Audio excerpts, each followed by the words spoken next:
10楼 10th floor 发生火灾。深夜酒店火灾警报器却响不停，中文、英文、日文轮番广播。不止这样，隔天早上。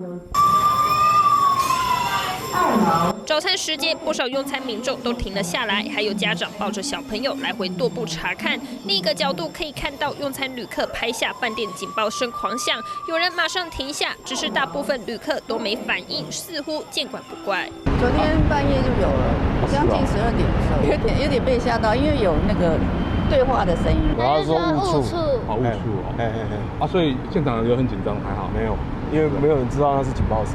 这间位在高雄的酒店1号才正式开幕，营运第2天就出状况。2号晚间将近12点多，饭店火灾警报器突然响起，不少睡梦中的旅客被吓醒。3号早上用餐时间又响一次，饭店业者赶紧安抚旅客，解释不是火警。由于我们使用的系统敏感度非常高，那沐浴的蒸汽一些高温就会触发警报响起。目前工程单位也在积极的调整系统的状态去做平衡。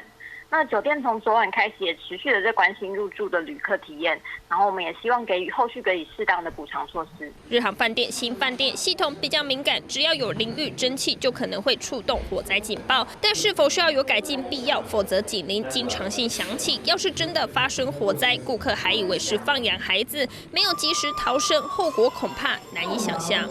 3立新闻陈玉安、谢文燕 SNG 小组高雄报道。